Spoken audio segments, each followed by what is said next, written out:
Struggling to write a literature review for your paper? Don't worry. By the end of this video, you will learn how to write a compelling literature review that will get an A. My name is Gamaliel and this is Research Prodigy.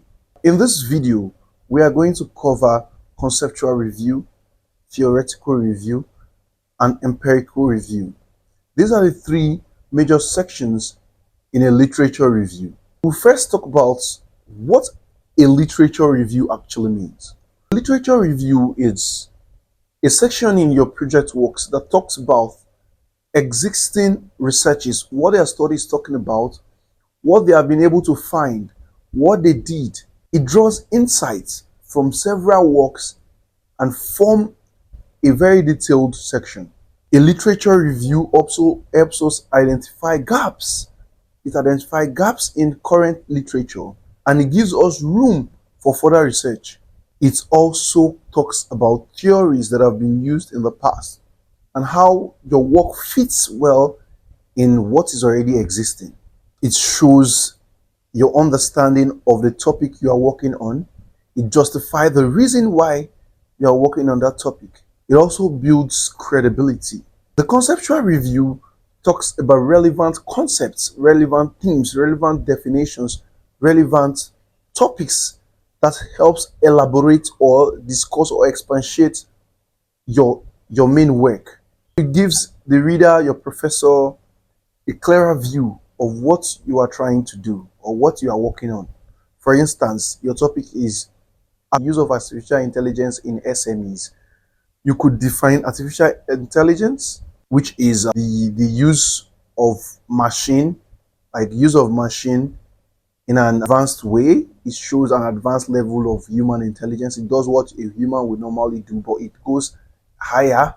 It goes in an advanced level. We talk about SMEs, small, medium enterprises, talking about what they are, what they do, and what they stand for.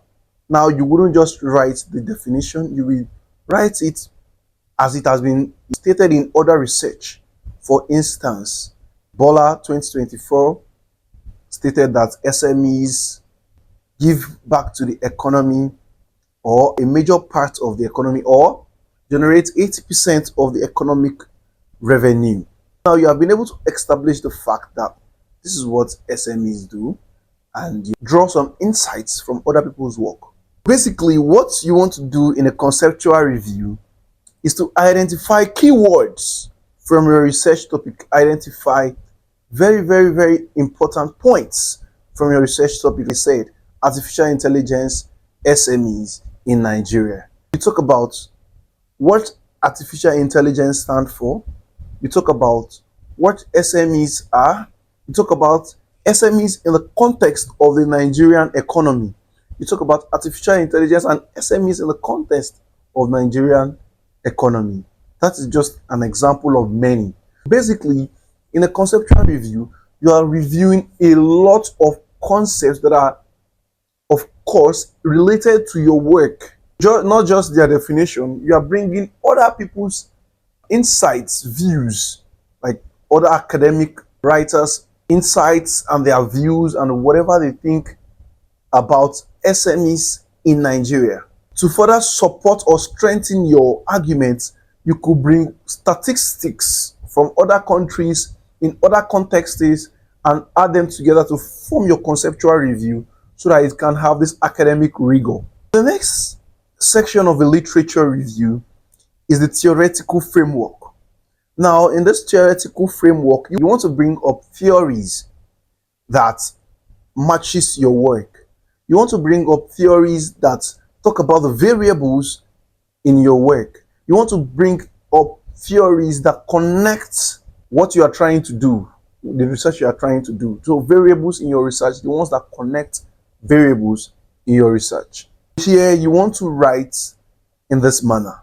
The theory, the person that propounded the theory, the year it was propounded, what it actually means, and how does it align with your current study or topic or research. For instance, if we are talking about the AI in SM, use of AI by SMEs in Nigeria, you might want to talk about the technological acceptance model. That is one of the theories that we have out of so many. You could use this theory and anchor your research work on this theory. You know what the technological acceptance model means, how people receive, like how people perceive new technology, how they want to use new technology for what they are trying to do, or their businesses and the likes of it. In essence, a theory tries to bring variables in your research together and give us a deep meaning so we can draw inference and insights from this theory. What you want to do is to look for works that are related to yours and look for the theories that they used and make sure the theory you extract from these works works for you. Basically, the theories you choose must be in alignment with your work. The last section of a literature review is the empirical review. Now, the empirical review is a section that focuses or tells us, the authors, the year the work was published, the objectives of the study, the methodologies and samples used, findings, and recommendation. In essence, every work should have 10 or more works or literature reviewed. For instance, we are working on the use of AI by SMEs in Nigeria. Now, once you fix this work in Google Scholar, you just have to pick up its keyword, AI and SMEs and Nigeria. You will have a lot of works that are talking about this particular topic. What you have to do from here is get these works, get their abstracts, and now you structure it according to the author, according to the year it was written, by the objectives. You take the methodologies and samples, you take the findings, and you also take the recommendation in one paragraph. For instance, I find a work that talks about AI, SMEs, and Nigeria. I pick this work up, I divide it into the author, the year, the topic, objectives, the method, the findings, and recommendation. Take for instance, Bola and Ojo 2025 explored the use of artificial intelligence by SMEs in Nigeria. Their objective was to know the impact of AI on SMEs. They employed a quantitative method, sharing questionnaires to over 300 SMEs, and they later found out that AI has a positive impact on SMEs, and they recommended that SMEs should embrace AI. Now, this is an example of one work in an empirical review. You have to do the same for every other works. Let's say you found 20 works, you have to do the same in 20 works. You put it in your own word to avoid plagiarism. Basically, this is how an empirical review should be written. It brings a whole lot of works together, try to bring out insights that can support your own work, and you would know where your own work lies and the gap you actually want to fill. In this video, we have been able to talk about what a conceptual review is, a theoretical review, empirical review, and how to go about these sections.